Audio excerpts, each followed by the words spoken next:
So, do you know what the number one question is or number one concern people have when they're thinking about retirement? You might think it's finances, but it's not that. It is, what am I going to do in retirement? You've been so caught up in the hustle culture, right? You've been so busy. And as you approach retirement, you're like, what am I going to do? I was having this conversation with my brother just the other day, and he's like, I would just feel so isolated. My career is my social circle. What am I going to do in retirement? And I think that is the most common question. So today we're going to try to give you some ideas on how you might go ahead and move forward. And the first thing I want to say to you is just take the leap. Sometimes you don't know what's coming. But if you really just want to investigate and maybe have some ideas before you make that leap, let's talk about a journey that you could take or kind of an exercise you can do. So here is, picture these beautiful fluffy clouds. What I want you to think about is when you are approaching retirement, you don't know the path ahead, right? You didn't know exactly where your career was going to take you, right? You just knew that you were going to do a career, right? You graduated school, you got out there. And so what I would suggest to you is that this path kind of goes through these clouds. You don't really know where it's going to go, but here's the summit. Here's that place you want to get to, right? Here is that, house on the hill, so to speak. And this is where you're headed, right? But you don't know this path. And so people are just trying to figure this out. You had no idea where your life was going to take you, right? So why are you so worried about having all the answers solved? There's a reason. Life is supposed to be fun. It's supposed to be mysterious. It's supposed to be curious, right? So you don't need to know the path. But what I will say to you is that along this path, there are clues. These are mountains poking out through the clouds, in case you didn't know. There are clues on this path as to what could work for you in retirement. What are some of the things that are going to light you up? What are some of the things that are going to be fun? So when you're sitting there saying, I don't know what I would do in retirement, let's get some ideas. Let's look at some of these clues that are already in your life, and you can start to mine them for ideas. And again, you don't have to have the answer. So let's just look at some of these clues. The first one I call is the curiosity catch list, right? So you can make a list, a little question mark here, of the things that you're curious about. And make this is like an ongoing list. So we put it on your phone. And just as you start to come across a conversation, you're watching a movie, you're reading a book, just start catching the things that really like, I wonder what that's about. I wonder if there's more to that. I wonder how that works. Like anything that catches your curiosity. Doesn't mean you're making it a vocation, but it's something that maybe you would study in retirement. The beauty of retirement is you can make your own curriculum. Right? When you went to school, you had to follow their curriculum. But in retirement, you can make your own curriculum of the things that you're curious about and decide to study them. Maybe it's history. Maybe it's the latest tech craze. Maybe it's, your family tree. Whatever it is, capture those things that start to make you wonder, start to make you curious, like I wonder if there's more there, and just have that list going on your phone. So that's suggestion number one. Suggestion number two is to do like an energy search. And what this is, that's your calendar. Go through your calendar and see what kinds of things on your calendar energizes you. Like when you look at it and you see the week ahead, what are the things that jump out and you're like, ooh, I'm excited about that? Or look at some of the past dates and say, what were some of the things that I just enjoyed the most? Maybe it was a particular meeting, but maybe that meeting was all about brainstorming and you love the idea of collaboration, working with a team, coming up with ideas, solving problems. Like what are those things that highlight really for you? Is it your swimming class? Then you might take something from there, put on your curiosity list. Like maybe you just want to take aqua fitness. I don't know. That's for you to figure out, but that's the excitement of doing this, kind of looking for what energizes you. And I do an energy audit as part of one of the things I do to just kind of introduce you to my world. And if you're interested in that, that's one of the things we do is we look at those major areas of your life and say, what energizes you and what drains you?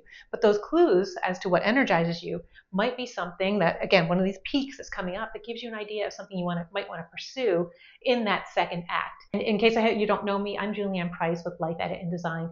And my whole goal is to help people with their second act. For most people, that's retirement, but it could also be a major life change. It could be becoming an empty nester. It could be a radical change in your relationship status, something like that. But you always find yourself in this position of, I don't know who I'm going to be or what I'm going to do in this next act. And so that's what I do with the energy audit. So if you're interested, I'll put the link down below and you can certainly do that. I also go into archetype assessments, which is really, really cool.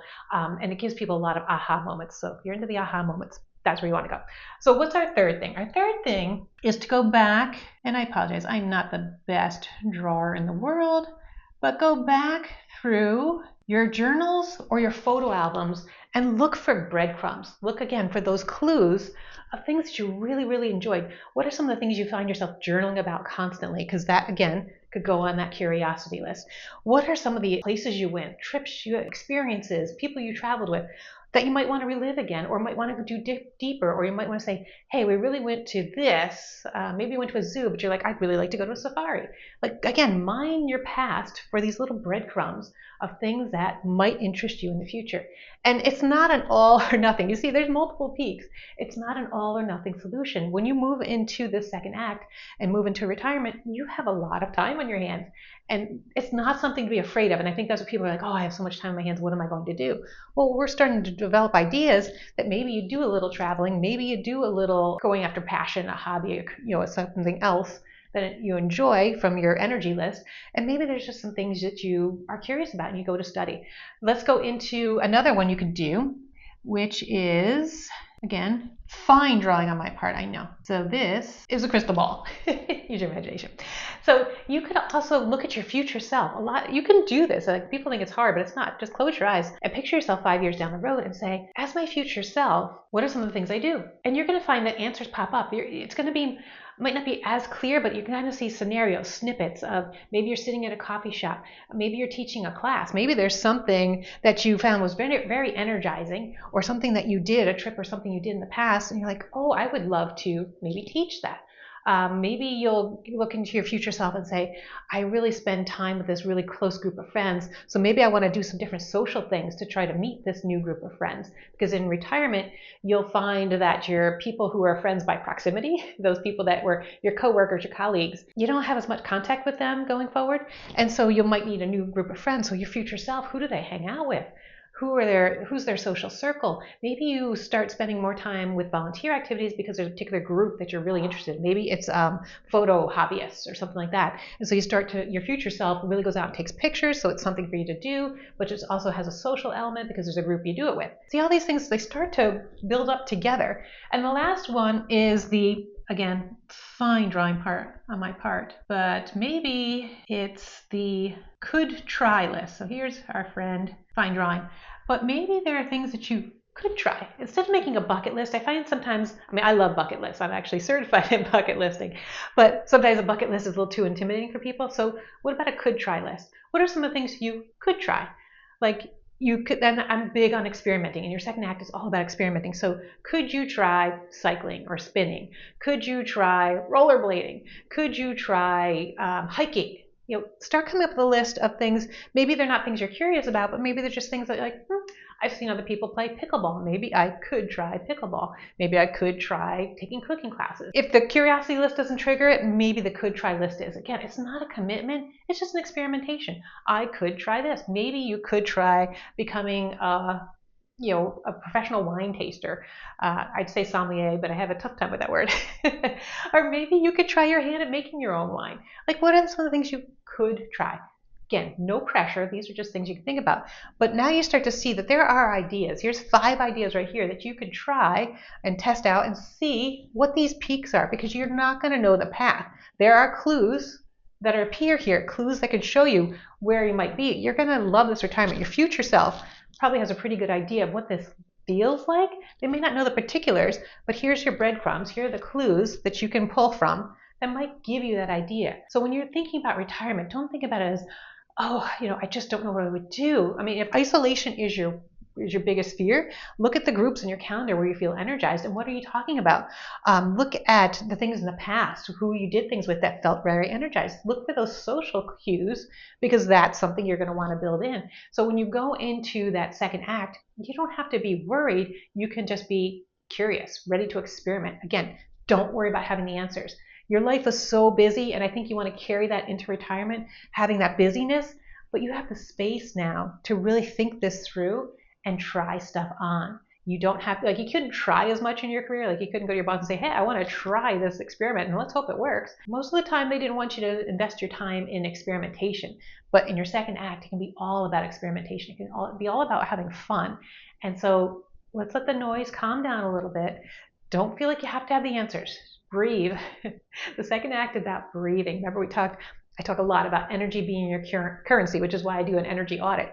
Like that is your new currency. And you're looking for the things, these peaks that raise up above the clouds that will give you an idea of what might be included on your path. So I hope that's given you some inspiration. Hope that gives your blood pressure to go down a little bit about thinking about retirement. It's a beautiful thing. It's an opportunity. Not everybody gets this opportunity. So let's not go into it stressed. Let's go into it curious, wondering, ready to have a little bit of an adventure. An adventure doesn't have to be wild. It can be just simple, fun, good stuff. All right, we'll see you in the next one.